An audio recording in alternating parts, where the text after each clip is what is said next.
에레미야 41장 봅니다. 에레미야 41장 4절.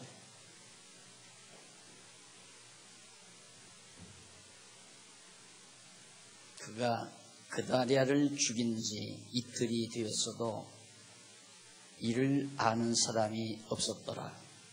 때에 사람 80명이 그 수염을 깎고 옷을 찢고 몸을 상하고 손에 소재물과 무양을 가지고 세겜과 실로와 사마리아에서부터 와서 여호와의 집으로 나아가려 한지라.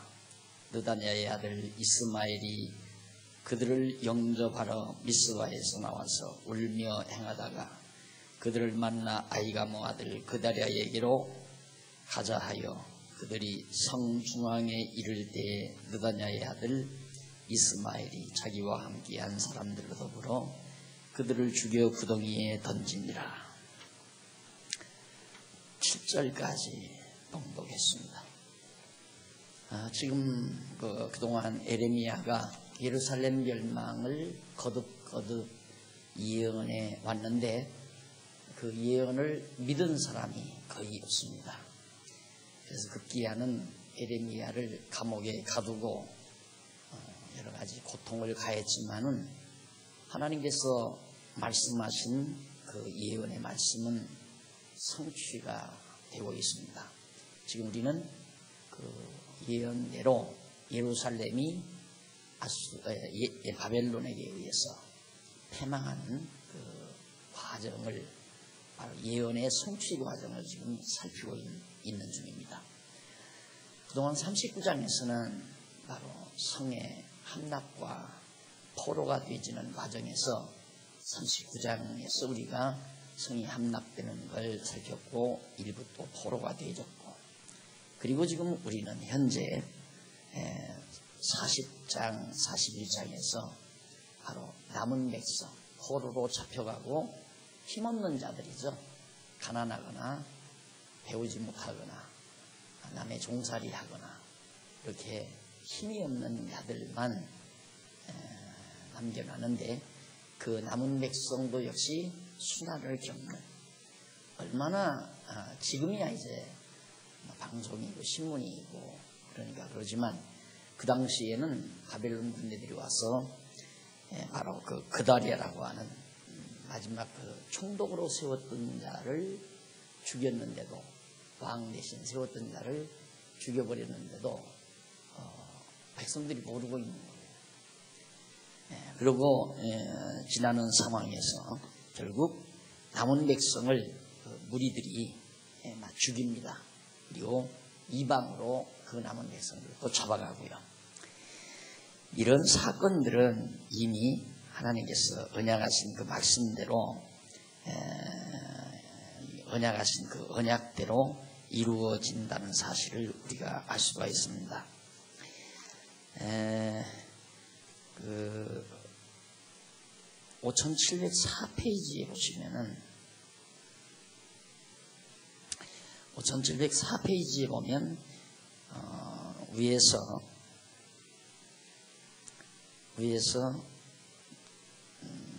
네 번째 줄 뒷부분에 보시면은 그 이방 땅으로 다 사로잡혀가고 일부 죽이고 이런 사건입니다. 이런 사건은 앞서 여호와께서 에레미야 선지자로 유다 땅에 남아있는 자들로 하여금 악하여 먹을 수 없는 악한 부하가 같이 버려 세상 모든 나라 중에 흩어서 저주를 받게 하실 것을 언약하신 바가 있습니다. 이미 에레미야가 그렇게 예언했다 이 말이죠. 그러니까 무화과 과일이 상해가지고 먹을 수 없으면 내버리잖아요.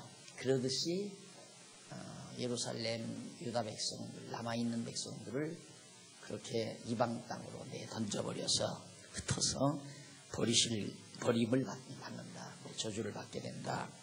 그렇게 에레미야가 정말 예루살렘 거민들에게 듣기 싫은 예언이지만 하나님의 말씀이니까 어떻게 합니까? 그냥 해야죠. 결국 말씀을 전한다는 것, 하나님의 말씀을 전한다는 것은 자기의 생과 삶과 전혀 관계를 짓지 말아야 됩니다. 그래야 이제 정상적으로 전하는 거죠. 이렇게 전하면 내게 어려움이 온다. 이렇게 전하면 교회 부흥이 안 된다. 이런 말을 가르치게 되면 교인들이 열심을 안 낸다. 이런 걸 가르치면 연보를 안 낸다. 이런 거 생각하고 말씀 전하는 자, 말씀을 가르치는 자로 세움받는다는 것은 어불성설이죠. 말이 안 되는 거죠. 그러면 교회가 되고 안 되고 부흥이 되고 안 되고 연보가 나오고 안 나오고 전혀 관심 두지 말아야 됩니다. 성경에 있는 말씀이면 그대로. 예레미야도 하나님의 말씀을 받아가지고 전할 사명을 받다가 보니까 매를 맞고 감옥에 갇혀도 어쩔 수가 없는 거예요. 누가 좋아하겠어요? 너희들 이제 이 성 그 호화찬란하게 지어놓은 성전도 그리고 아름답게 쌓아놓은 예루살렘 성곽도 튼튼하죠. 모든 이방 사람들이 부러워할 만한 그런 보성입니다. 그런데 그거 다 헐려진다. 불타버린다. 그리고 다 잡혀간다. 끌려간다. 죽고 도망치는 사람 살상 살육당하고 남아있는 사람도 결국에는 버림받아서 이방에다 내던져버려서 저주를 받게 된다. 이런 말을 누가 하고 싶겠어요? 아무도 듣기 좋아하는 사람이 없을 텐데. 그런데 예레미야가 그대로 전했는데 그 예언이 바로 예레미야가 눈으로 보는 현장에서 이루어진 일이죠. 그래서 사실 저는 이사야도 물론 북쪽 이스라엘이 패망할 것을 이사야는 중점적으로 전했거든요. 이사야도 그걸 이제 목전에 두고 예언을 했는데 예레미야는 참 복이 뭐냐면 도저히 사람들이 믿지 않는 사건이지만 하나님께서 말씀해서 전했는데 그것이 자기 당대에 자기가 살아있는 동안에 눈으로 볼 수 있었다는 거예요. 그러니까 욥의 말처럼 내가 하나님의 말씀, 하나님을 귀로만 들었었는데 이제는 내가 눈으로 봅니다. 훨씬 자기의 신앙이 업됐다는 얘기죠. 그래서 예레미야는 고생도 많이 했지만 그래도 복 있는 사람이다. 하나님의 언약의 말씀, 예언의 말씀이 자기 눈앞에서 벌건 대낮에 이루어지는 모습을 본다는 것. 그것은 하나님의 살아계심을 확실히 확인하는 놀라운 사건이죠. 그래서 이러한 예루살렘의 멸망은 바로 그리스도의 죽음에 대한 한 모형이라는 것. 그래서 이미 우리들이 다 전제하고 듣는 내용이라고 생각합니다. 그 다음 이제 41장 11절로부터 18절 4페이지에 나오죠. 이스마엘과 요한한 무리가 이방으로 피한 것을 증언을 합니다. 이스마엘이라는 사람하고 그러니까 가레야의 아들 요한한과 그와 함께 있는 모든 군대 장관이 느다냐의 아들 이스마엘을 향한 모든 악을 듣고 모든 사람을 데리고 느다냐의 아들 이스마엘과 이방으로 싸우러 가다가 기브온 큰 물가에서 그를 만남에 이스마엘과 함께 있던 모든 백성이 가레야의 아들 요한한과 그와 함께한 모든 군대 장관을 보고 기뻐한지라. 이에 미스바에서 이스마엘에게 포로되었던 모든 백성이 돌이켜 가레야의 아들 요한한에게로 돌아왔다. 그러니까 15이 하도 하수상하니까 예를 들면 6.25 동란 때 북한에서 이렇게 쳐들어와서 다 점령했잖아요. 그러니까 금방 빨갱이 사상을 가졌던 사람들이 인민위원회 위원장으로 마을 인민위원회 위원장으로 부각하더니만 생사권을 줍니다. 사람 죽이고 살리는 권한을 금방 줘요. 몇 달 전까지만도 그냥 한밭에서 같이 호미 들고 일하고 낫들고 추수하고 돈 받아서 같이 일하던 똑같은 농군이었는데 공산당이 딱 들어오니까 공산당 사상을 가졌던 사람이 위원장이 돼가지고 같은 마을 사람을 죽이고 살리는 권한을 줘요. 그러니까 그쪽으로 다 붙을 거 아니에요. 그 사람에게로 붙어야 사니까. 그런데 얼마 있다가 그만 인천 상륙작전이 벌어지니까 미군이 금방 판도가 바뀌어져가지고 다 이쪽으로 다 달라붙는 거죠. 그런 시기에 좀 이스라엘 백성들이, 유다 백성들이 금방 대적이 됐다가 무군이 됐다가 이러면서 정말 방황하는 그런 모습이 11절로부터 18장까지 거기 나타납니다. 이렇게 되어지는 모든 일들은 아까도 말씀드렸지만 에레미야를 통해서 예언한 그런 말씀이 다 이루어지는 그런 내용들로 우리가 이해하시면 됩니다. 그 다음 이제 5007페이지 동그라미 안에 3번 나오죠. 남은 백성의 불순종입니다. 역시 참 놀랍죠. 그런 건 봐도 그만큼 사람이 사악해요. 자, 그만하면 순종할 수 있잖아요. 에레미야가 지금 예언한 대로 이루어졌단 말입니다. 지금 실제로 와서 바벨론 군대들이 와가지고 예루살렘 다 불쳐지고 사람들 다 잡아가고 쑥하고 그리고는 못난 사람들만 좀 남겨놨는데 그걸 보면 그것만 봐도 하나님을 경외하고 섬기고 순종해야죠. 그게 바로 42장에서부터 43장까지 나오는 내용입니다. 그 내용을 간단히 좀 정리해 보면요. 그 밑에 예레미야 42장과 43장은 예레미야 선지자로 불순종하는 남은 백성에게 진노를 예언하죠. 순종치 않는 백성들에게 진노를 예언하는데 42장 1절로 6절은 백성이 기도해달라며 말씀에 순종한다는 소원을 합니다. 우리를 위해서 기도해 주시오. 그런 말씀에 우리가 순종하겠습니다. 그런데 7절로 17절에 보면 유다 땅에 거하고 애굽으로 가지 말라는 말씀을 증언해요. 너희들은 그냥 이 땅에 머물러 있어라. 유다 땅에 절대 애굽으로 도망가지 말아라. 애굽 가면 죽는다. 예레미야가 말을 해줘요. 그런데도 그 말을 안 듣는 거죠. 순종한다고 다 약속까지 해놓고도. 왜? 현실 상황이 그러니까. 현실 상황 인간적으로 판단해 볼 때는 여기 그냥 유다 땅에 우리가 남아있다가는 바벨론 군대들에게 또 죽을지 모른다. 그러니까 우리는 그러니까 바벨론하고 애굽하고는 적이거든요. 적수. 그러니까 우리가 만약에 지금 현재 우리 현실에서 미국이 만약에 우리를 쳤다. 그래서 우리를 망하게 했다. 그럼 우리는 어디로 가겠어? 미국과 중국은 적수니까 중국 가면 우리가 살 수 있겠다. 왜? 중국은 강하니까 미국이 함부로 못할 거니까 중국으로 도망가자. 이런 식이에요. 얼마나 인간이 얄팍한 생각을 합니다. 여호와 하나님을 믿는다는 것이 인간적으로 때는 우직해요.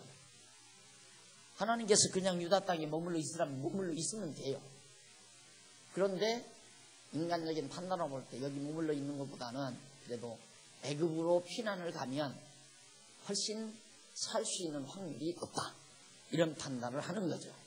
그게 인간의 잔꾀라는 겁니다. 그래서 결국 그들이 18절로 22절에 순종치 않고 애굽으로 가려는 백성에게 재앙을 예언합니다. 너희들 애굽으로 지금 도망가려고 하는데 재앙 내린다. 그리고는 43장 1절로 7절에서 백성이 말씀을 거역하고 애굽 땅으로 들어갑니다.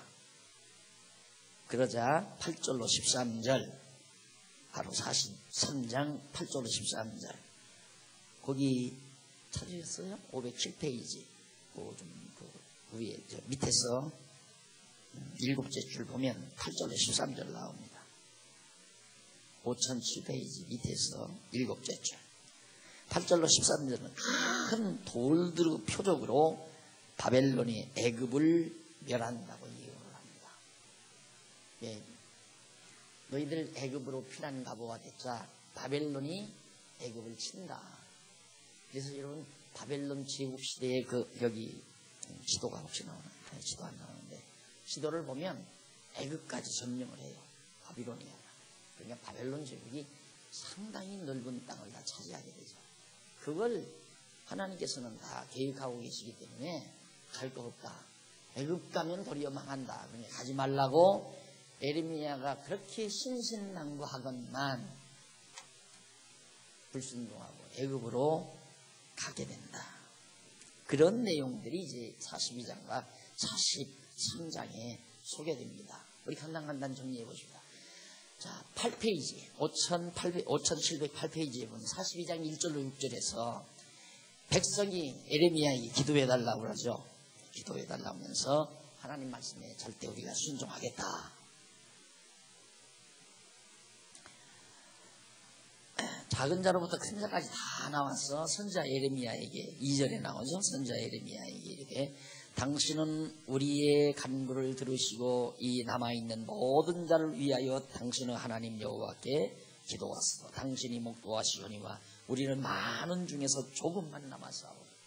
그 많은 백성 중에서 이 조금 얼마 되지 아니하는 우리가 남았는데 당신은 당신의 하나님 여호와께서 우리의 마땅히 갈 길과 행할 일을 할 일을 보이시기를 원하나이다. 하나님께서 하라는 대로 우리가 할 테니까 선지자에게 물은 거죠. 어떻게 해야 되는지 하나님께 좀 알아봐 주십시오. 그래 하나님께서 이제 선지자 에레미야가 그들에게 내가 너희 말을 들었은즉 너희 말대로 너희 하나님 여호와께 기도하고 무릇 여호와께서 너희에게 응답하시는 것을 숨김이 없이 너희에게 구하리라. 내가 말하겠다. 그러면서 그들이 에레미야에게 이르시되 우리가 당신은 하나님 여호와께서 당신을 보내사 우리에게 이르시는 모든 말씀대로 행하리이다. 몇 번 다짐을 해요. 꼭 순종할 겁니다. 여호와는 우리 중에 진실무망한 증인이 되시옵소서. 우리가 당신을 우리 하나님 여호와께 보내면 그러면 에레미야를 여호와께 보내는 것은 그의 목소리가 우리에게 좋고 좋지 아니함을 물론하고 청룡하려 한다. 그런 말까지예요. 우리에게 유익하든 유익하지 않든 좋든 나쁘든 간에 반드시 하나님이 하라는 대로 할 겁니다. 라고까지 말을 해놓고도 결국 불순종하게 된다는 얘기입니다. 자, 넘어가서 7절로 17절 유다 땅에 거하고 애굽으로 가지 말라고 하나님께서 당연히 응답을 하시죠. 열흘이 지난 후에요. 10일 후에 여호와의 말씀이 에레미야에게 임했어요. 에레미야에게 임해서 에레미야가 그 대표자들 요하난, 가레야의 아들 요하난과 그와 함께 모든 군대 장관과 백성이 작은 자로부터 큰 자까지 전 백성에게 남아있는 전 백성에게 다 불러놓고 그들을 불러놓고 그들에게 말을 했습니다. 10절 너희가 이 땅에 여전히 거하면 내가 너희를 세우고 헐지 아니하며 너희를 심고 뽑지 아니하리니 이는 내가 너희에게 내린 재앙에 대하여 뜻을 돌이킵니다. 여기서 물론 뜻을 돌이켰다는 말은 긍휼히 여겼다는 뜻이죠. 그래서 하나님께서 결국 재앙을 내리지 않을 테니까 그대로 여기 남아있어 살면 너희들 그대로 나라로 형성하도록 해주고 이방 땅으로 뽑아 옮기지 않겠다. 하나님께서 그렇게 약속을 했습니다. 내가 너희를 긍휼히 여기리니 나오잖아요. 그러니까 뜻을 돌이킨다는 말은 12절에 내가 너희를 긍휼히 여기리니 그들로 너희를 긍휼히 여기게 하여 너희를 너희 본향으로 돌려보내게 하리라 하셨느니라. 다 하나님께서 이제 다시 한번 나라를 이루게 주신다고 했다. 그러나 만일 너희가 너희 하나님 여호와의 말씀을 순종치 아니하고 말하기를 우리는 이 땅에 거하지 아니하리라 하며 또 말하기를 우리도 전쟁도 보이지 아니하며 나팔 소리도 들리지 아니하며 식무로 핏줄도 당치 아니하는 애굽 땅으로 결탄코 들어가 거하리라 하면 잘못되리라. 여기도 만일 그렇게 한다고 그랬는데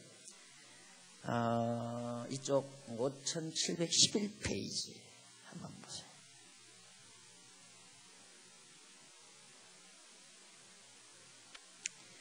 5711페이지 제일 밑에 줄 거기 보면 말씀을 듣고 순종치 아니하며 애굽으로 가는 자에게 베푸실 저주를 하나님께서 언약하신 말씀을 증언하는 거죠. 그러니까 만일 그렇게 한다는 게 아니라 하나님께서 그렇게 말씀해도 이스라엘 백성들은 애굽으로 가면 절대 전쟁도 없고 양식도 집절하지 않고 환난도 없고 그러니까 우리가 애굽으로 가겠다 그렇게 할 것이다 이 말이에요.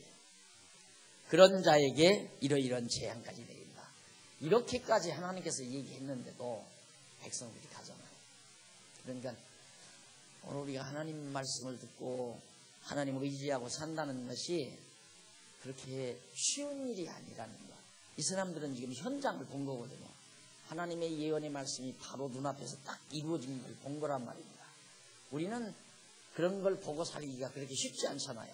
아브람 같은 경우는 하나님께서 아브라함에게 언약하신 그 언약이 1000년 후에 한 1000년이 지나서야 이루어지는 정도였고 또 모세에게 언약한 것도 한 500년 후에야 이루어지고 이런 정도니까 에레미야는 그냥 자기가 예언해놓고 자기가 눈으로 볼 수 있었고 그 당시의 백성들은 바로 하나님의 예언의 말씀을 듣고 그 예언이 눈앞에서 이루어지는 걸 본 사람들도 하나님의 말씀을 또 순종하지 않는다. 그러니까 인간적으로 보면 얼마나 우직스러워야 하나님의 말씀대로 살 수 있는가. 인간의 능력으로는 못 사는 거예요. 인간의 재간으로 안 돼요. 왜? 인간이 너무 약삭빠른 판단을 해요. 인간의 판단력이 대단한 겁니다. 자기에게 유익하고 유익지 아니한 것을 아주 예민하게 분별하며 사는 것이 인간이거든요. 이게 취사선택이라고 그러잖아요. 결정이라고 하고. 하여튼 결단.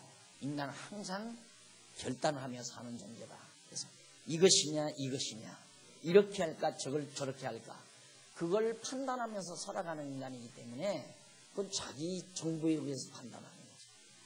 그러니까 10번도 그렇죠. 유대 땅에 남아있어봐 대차 흉년이 들었죠. 전쟁이 일어나서 생각하죠. 성은 다 불타버렸죠. 살 길이 막막하잖아요. 그래도 부자 나라 자기들을 맞아줄 수 있는 애굽으로 가면 먹을 거 풍성하고 종로로서라도 거기 가서 종로로서 하면 낫고 그러니까 그쪽으로 가는 거죠. 하나님의 말씀을 듣는 게 아니에요. 이런 것들은 인간의 고학성을 잘 알아보는 데 매우 중요한 부분들이라고 생각을 합니다. 그 다음 18절로 22절 13페이지에 나와요. 5013페이지.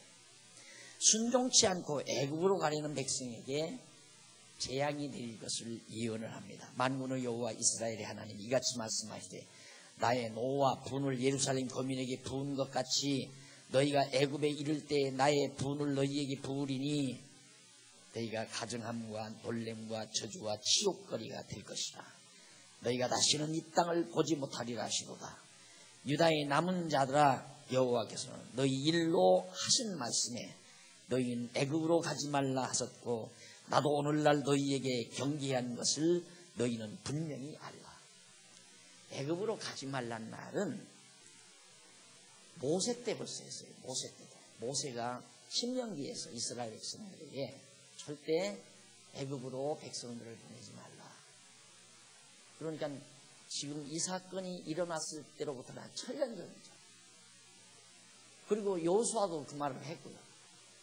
그러니까 애굽으로 백성을 보내게 되면 왜 그러냐면 애굽의 그 화려함과 애굽의 풍요로움과 또 애굽이 섬기는 우상숭배 이런 것들을 배워가지고 그대로 답습하게 되니까 가서 보면 안 된다 이거예요. 그리고 애굽에서 종살이했던 민족이기 때문에 절대 애굽으로 내려보내지 말라고 그렇게 당부를 했는데도 결국 불순종하고 애굽으로 내려가게 된다. 그러면 이러이러한 죄들이 재앙이 내리게 된다. 그래서 결국 이런 일들은 이방 민족의 손에 붙여서 멸망시키려고 이미 예고해 주신, 모세를 통해서 예고해 주신 그런 말씀들을 그대로 이루시는 하나님의 선입니다. 그리고 그렇게 백성들이 순종치 아니할 것도 14페이지 보세요. 5714페이지. 그렇게 순종치 아니하는 사건, 그것도 14페이지 위에서부터 8째 줄 뒷부분 일찍이 나오죠. 일찍이 여호와 하나님께서 모세를 통하여 이스라엘 자손에게 장차 백성이 여호와께 청종치 아니할 것이라고 언약하신 사실이 신명기 26장 27절에 나와요. 그러니까 모세 때 천년 전에, 약 천년 전에 모세를 통해서 하나님께서 이 백성들이 절대 내 말 안 듣는다, 듣지 않게 될 것을 벌써 언약을 해요. 그 언약대로 모세가 예언한 겁니다. 그러니까 여기서 불순종해야지, 순종하면 하나님이 거짓말쟁이가 되는 거죠. 선지자가 예언을 했는데 예언이 안 이루어지면 하나님이 거짓말쟁이 아니에요. 그러니까 하나님이 예언한 대로 거짓말한다. 그러니까 우리는 어제도 성도대학에서 그런 강의를 했습니다만은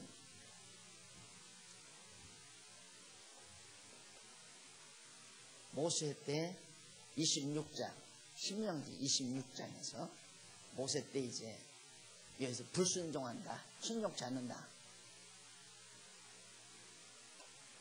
순종치 아니할 것을 하나님께서 언약한 것을 모세가 예언하잖아요. 그러니까 이 예언이 이루어져야죠. 이루어지는데 그 예언이 이루어지기 위해서 다윗, 그리고 이제 나라가 갈려져 가지고 지금 여기란 말입니다. 587년, 주전 587년. 그러니까 약 한 1000년 전 돼요. 1000년 전에 모세가 예언한 것이 여기서 이루어져야죠. 그러니까 여기서 불순종 돼야 되잖아요.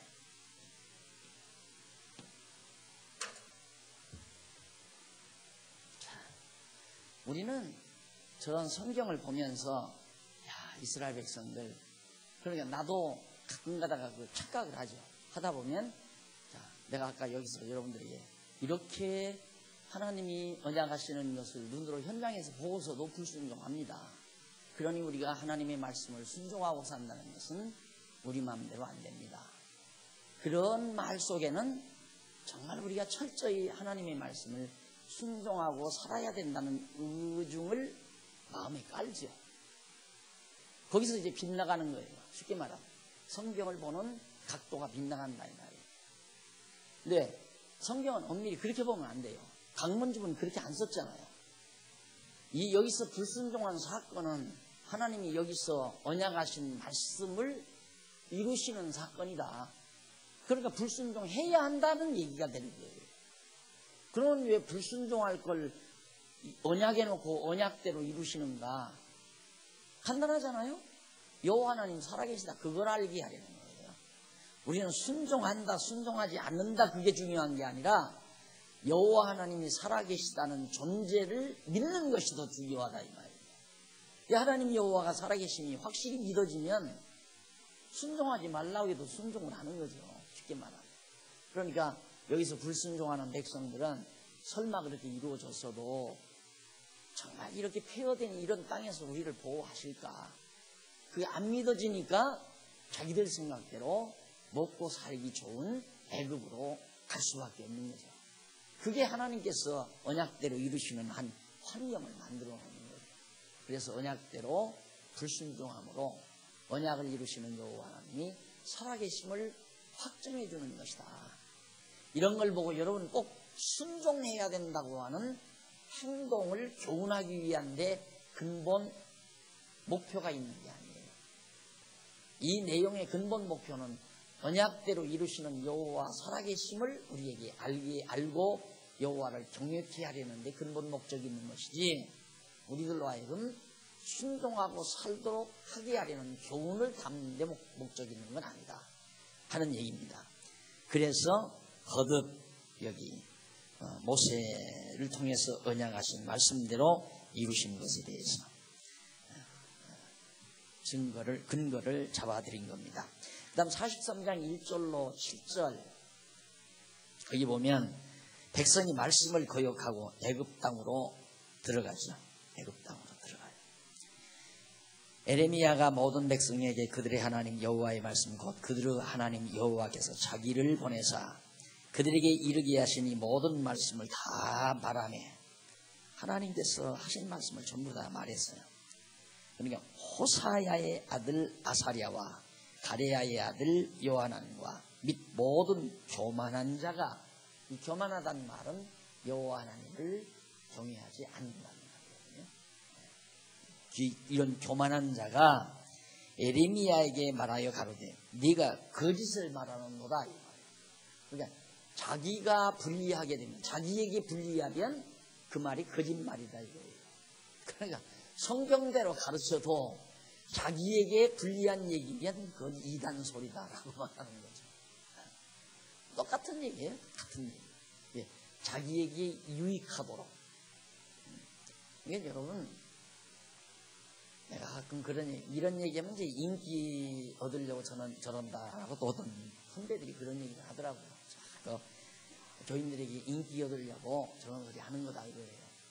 무슨 얘기냐면, 예를 들면 지금 우리 한국교회 같은 장로교 헌법 같은 것들은, 장로교 헌법은 여러분들이 총회에 나가봐도 장로가 그렇게 많지 않습니다.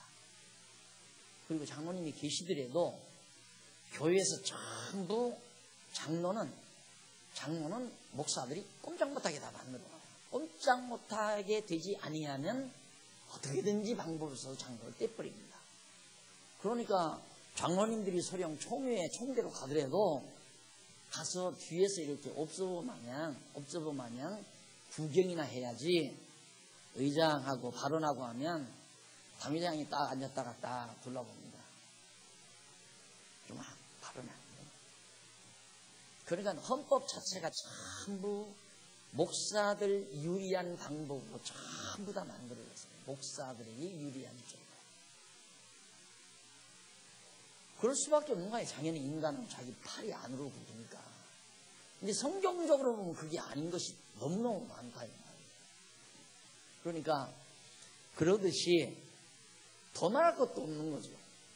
이 목회를 할 때 성도들에게 성경에 있는 내용을 그대로 가르쳐 주려고 하는 것이 아니라 내 목표에 도움이 되고 성공되어지는, 그 성공이라고 하는 것은 어떻게든지 교인들이 많이 나오고 많이 나와서 돈 많이 내고 목사 하자는 대로 순종 잘해서 잘 협조하는 교인들이 만들어지도록 하는 그런 쪽으로 성경을 가르칠 거 아닙니까? 당연히 그렇게 가르치죠. 더구나 성경을 모르는 입장에서는. 내가 이런 얘기하면 몰라도 그렇게 모를 수가 있나 알겠지. 다들 그렇게, 아니 몰라요. 성경학자도 성경을 몰라요. 여러분 실제로 안 믿어지면, 여러분 우리는 지금 이렇게 여기 솔로몬 이렇게 나오잖아요. 솔로몬 그리고 이렇게 나오죠. 어제 성도대학에서 배웠지만 이건 721년에 아수르에 망하고 여기는 바벨론에 망하고, 이게 이제 성경 전체 논리의 구도거든요. 구도인데 도표. 근데 여기는 열왕기 상하, 여기는 역대기 상하. 여기서 여기는 사무엘 상하. 그러니까 사울 왕부터 다윗 왕까지, 솔로몬부터 여기는 열왕기 상하, 그다음 역대기 상하는 다윗부터 이게 역대기 상하 이렇게 되어 있거든요. 그러니까 하나님께서 성경 기자들을 통해서 이렇게 사무엘 상하, 열왕기 상하, 역대기 상하를 따로따로 기록하게 한 의도는 이런 구체적인 의도가 있어서 이렇게 기록하게 한 거란 말입니다.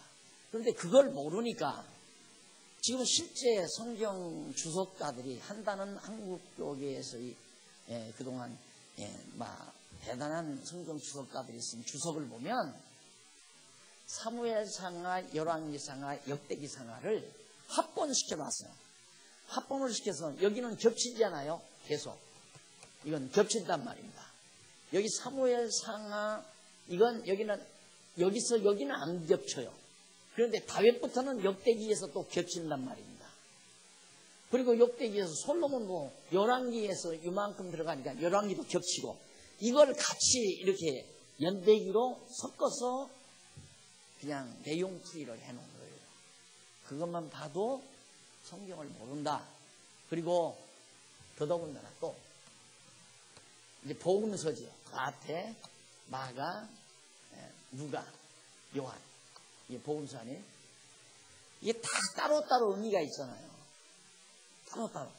마태는 하나님의 직임 중심으로, 마가는 직분 중심으로, 누가는 신분 중심으로, 요한복음은 본성 중심으로, 그렇게 해서 이게 사역 중심으로, 그렇게 해서 이제 따로따로 성령께서 목적을 따로따로 해서 기록하게 한 건데, 주석가들이 어떻게 하냐면 여기 있는 말 여기 있고, 여기 있는 말 여기 있고, 여기 있는 말도 들어있으니까 그걸 다 섞어서 연대별로 시간별로 쫙 이렇게 짜집기해서 집어넣어가지고 내용풀이 해놓고 그걸 주석이라고 합니다. 그리고 나의 은사 양반은 일본에 가가지고 이 사복음서 종합연구라고 하는 논문 발표해가지고 박사학위를 받았어요. 사복음서를 종합적으로 연구한다. 그 종합연구라는 것이 그게 짜집기로 끼워넣는 작업이에요. 나는 석사학위도 아니고요. 그런 논문은 석사학위는 고사하고 있으면 빼야지 학위를. 그 성경을 갖다가 다 섞어가지고 헷갈리게 만들었으니까 학위 뺐어야지. 왜 학위를 줘요. 그러니까 그렇게 모르기 때문에 성경을 보다가 이 말씀을 오늘 이번 주일날 전하면 새벽기도 안 나오는 성도들이 새벽기도 살라고 해요. 새벽을 깨우리로다 뭐 이런 얘기를. 새벽에 도우시리로다 시편도 다가오고 이번 주일날에는 새벽 기도에 대한 능력 이렇게 제목 정해놓고 그걸 가지고 이제 내리는 거예요. 다 그래요. 다. 그러니까 얼마나 교회가 지금 빗나갔는가를 알 수가 있는 거죠. 나가도 보통 빗나가 있는 게 아니에요. 그래서 하나님께서 정말 이처럼 하나님의 정하신 뜻, 뭘 전하라고 성경을 우리에게 주었나를 전체적인 성경 전체적인 흐름을 알아야 그 핵심을 파악하지, 안 그러면 왜 이 말씀을 기록을 했나를 알 수가 없어요. 중간 과정에서는. 예를 들어서 우리가 소설 한 권을 읽는데 어느 여인이 강가에서 트럭지고 울고 있는 장면이 나옵니다. 왜 우는지 알겠어요? 그걸? 하모장사도 몰라요. 이 어떤 여인이 강가에서 왜 흐느끼고 있는가? 어떻게 그걸 알아요? 그 소설 전체를 알아야 이 여인이 어떤 일로 어떤 환경에서 어떻게 돼가지고 그 강가에서 울고 있구나 딱 알 수 있는 것처럼 성경도 그렇게 되어 있다 이 말이에요. 성경 전체에 대한 내용을 파악 못하면 성경 모르니까 단편적으로 조각지만 떼어가지고 자기 유리한 쪽으로 말할 수밖에 없다는 거. 진짜 말을 하면 거짓말이라고 한다니까요. 에레미야가 그렇게 어떤 말에 좋은 말이든 나쁜 말이든 우리 순종하겠다. 그래서 에레미야가 하나님께 기도해가지고 하나님께 말씀 받아서 절대 여기 떠나지 말고 애거 가지 말라. 재앙 내린다. 그러니까 너 왜 그렇게 거짓말하냐 이거예요. 에레미야도 자기들 생각하고는 틀리니까.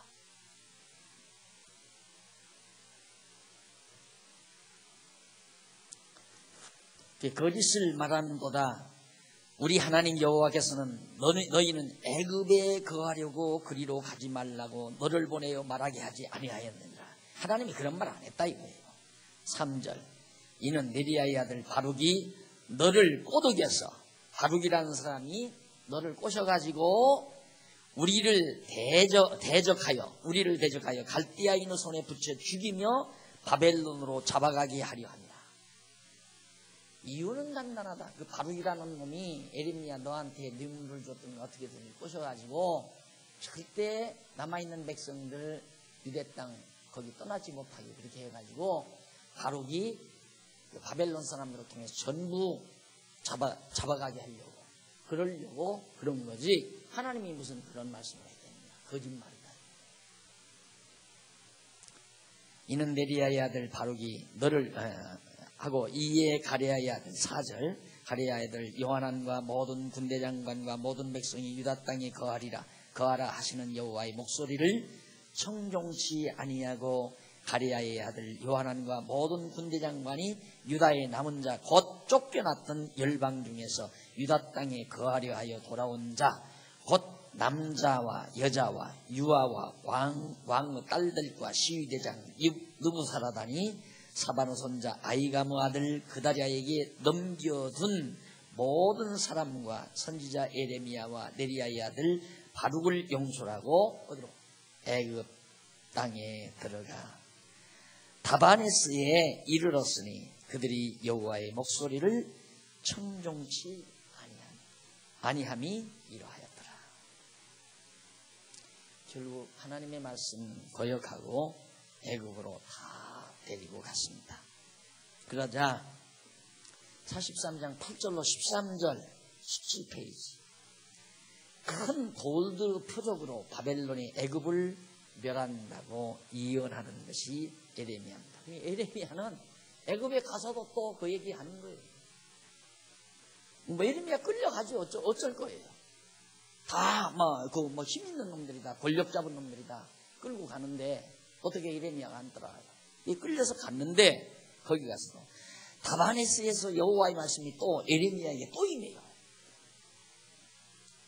뭐라고 임하느냐면 너는 유다 사람의 목전에서 내 손으로 큰 돌들을 가져다가 다바네스 바로의 집 어기의 벽돌 깔린 곳에 진흙으로 감춰라. 돌들을 갖다가 그 벽돌들이 깔린 그 속에다가 진흙으로 감추고 그들에게 이르기를 만군의 여호와 이스라엘의 하나님이 이같이 말씀하시되 보라 내가 내 종 바벨론 왕 느부갓네살을 불러오리니 그가 그 보좌를 내가 감추기 한 이 돌 위에 두고 그 화려한 장말 그 위에 치리라. 하도 하나님의 말씀을 안 믿으니까 하나님께서 에레미야에게 뭐라고 그러냐면 애굽의 그 광장에 보도부록, 요즘 우리나라 말은 보도부록 그걸 걷고 그 속에다가 돌을 하나 이렇게 딱 진흙으로 묶고 보도부록을 덮으라 이 말이에요. 그럼 어떻게 하려고? 이 장소에다가 바벨론 군대들이 와가지고 여기다가 영체를 짓는다. 이 바로 이 위에다가. 그걸 보면 하나님께서 예언한 말씀대로 되는 건 알 거 아니냐. 오죽이나 백성들이 하나님의 말씀을 안 믿는 그렇게 정확하게 표징이죠. 그러니까 우연히 또 바벨론이 애굽으로 쳐들어오는 게 아니라 하나님께서 다 섭리 속에서 쳐들어온다는 걸 깨닫게 하려고 그걸 깨닫게 하려고 저 표징을 에레미야로 하여금 하게 하라 이 말입니다. 그 화려한 장말 그 위에 치리라 느부갓네살이 와가지고 그 느부갓네살이 와서 왕이니까 자기가 거처할 영체를 만들어야 될 거 아니에요. 거기다 만들고 바로 돌 묻어 있는 그 위에다가 느부갓네살 왕이 앉는 의자를 떠 놓을 거다 이 말이에요. 내가 그렇게 하겠다. 11절 그가 와서 애굽 땅을 치고 죽일 자는 죽이고 사로잡을 자는 사로잡고 칼로 칠 자는 칼로 칠 것이라. 내가 애굽 신들의 집에 불을 놓을 것인즉 바알신이죠. 애굽 신에게 놓을 것인즉 느부갓네살이 그들을 불사르며 그들을 사로잡을 것이요 목자가 그 몸에 옷을 두름같이 애굽 땅을 자기 몸에 두르고 평안히 그곳을 떠날 것이며 그가 또 애굽 땅 베스메스의 주상들을 깨뜨리고 애굽 신들의 집을 불사리라 하셨다. 애굽을 멸하고 애굽의 신들을 다 불태워버리고 사로잡을 자 사로잡아가고 죽일 자 죽이고 그렇게 해서 애굽에다가 느부갓네살 왕에게 충성을 다할 수 있는 총독을 하나의 부하 총독을 하나 딱 세워놓고 이제 돌아갈 것이다.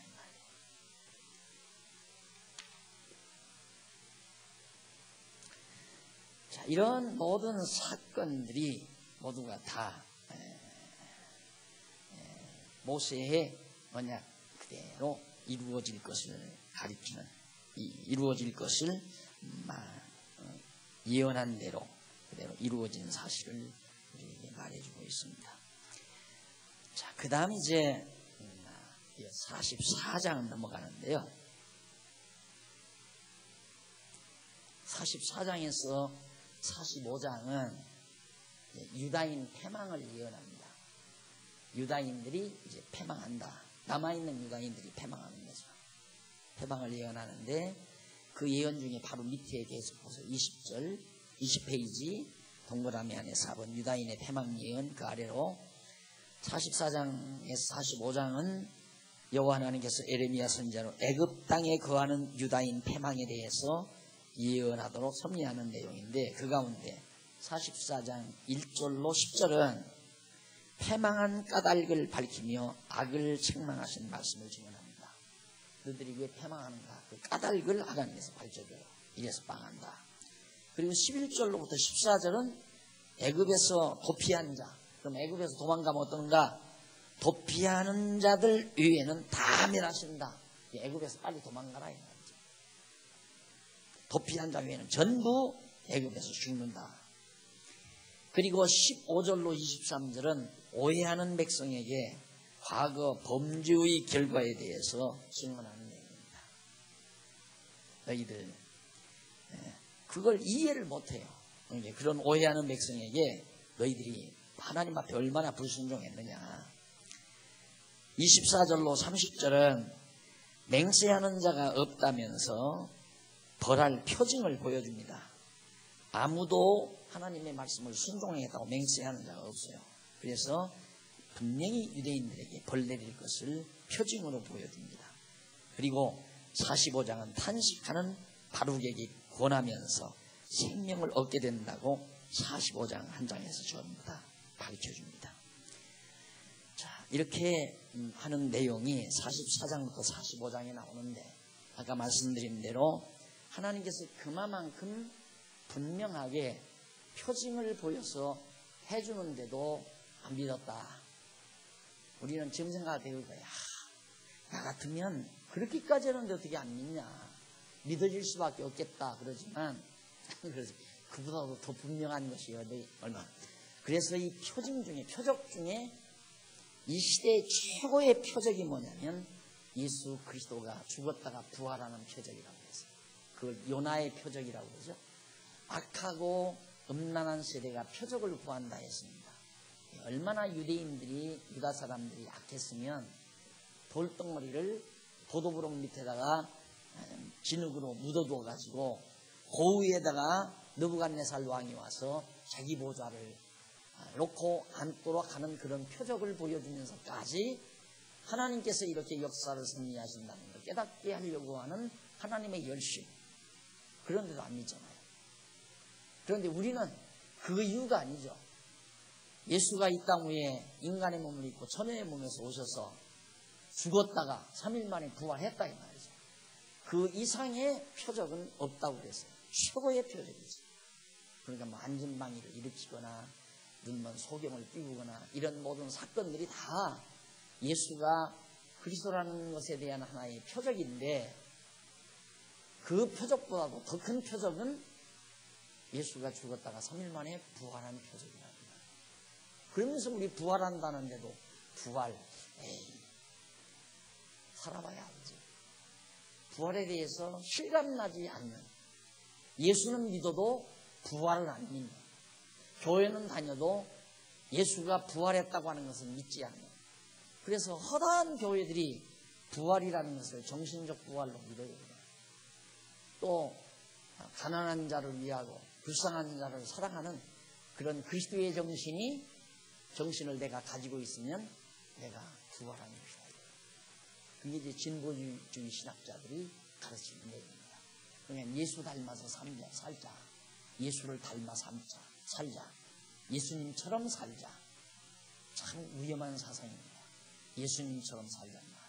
그 예수님처럼 살자면 예수님이 살아간 행위처럼 그대로 살자는 얘기인데, 그러기 위해서 우리가 존재하는 건 아니에요. 왜 그러는가? 그래야 예수 부활하는 것처럼 내가 부활하는 겁니다.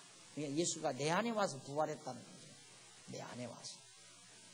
그런 식으로 예수 그리스도의 부활을 믿지 아니하려는 사두개파 같은 그런 성도들이, 그런 신자들이 한국에도 엄청나게 많습니다. 엄청나게. 그러니까 정말 하나님께서 안 믿는다고 불순종한다고 한 예언대로 불순종하는 결과를 우리는 보면서, 과연 하나님은 언약대로 이루시는 여호와가 살아계셔서 모든 역사를 주관하고 섭리해 가신다는 것을 확신하며 사는 이 삶이 얼마나 행복한 삶인가, 복된 삶인가를 알 수 있습니다. 다음 시간 우리 이 44장 1절로부터 10절 거기서부터 다음 시간 하도록 하고, 오늘 강의는 여기서 마무리하도록 하겠습니다. 기도하십시다. 살아계신 하나님 아버지, 우리 인간이 보이지 아니하는 하나님을 얼마나 오해하고 사는가를 다시 한번 저희들 확인할 수 있었습니다. 내 생각과 내 판단에 어긋날 때에는 그것이 하나님의 말씀이 아닌 것처럼 생각하는 미련함이 오늘 인간들에게 얼마나 많은가를 확인해 싸우네. 하나님 아버지여, 오늘 우리들 하나님의 말씀을 배우고 익힐 때마다 살아계신 하나님에 대한 확증과 그를 경외하고자 하는 뜨거운 열정으로 우리를 채워주소서. 이 험악하고 사특한 세상 사는 동안 절대 이스라엘 백성들, 유대 백성들을 애굽으로 가지 말라고 했듯이 우리들도 이 세상을 의지하거나 세상을 향하거나 이런 어리석음이 우리에게 없게 하시고 오직 그리스도 안에서 살아갈 수 있는 은총을 베풀어 주시옵소서. 이제 돌아가는 발길도 하나님 지켜주시고 주 안에서 다시 만날 때까지 평안을 허락해 주시옵소서. 예수님 이름으로 기도드립니다. 아멘. 하늘에 계신 우리 아버지,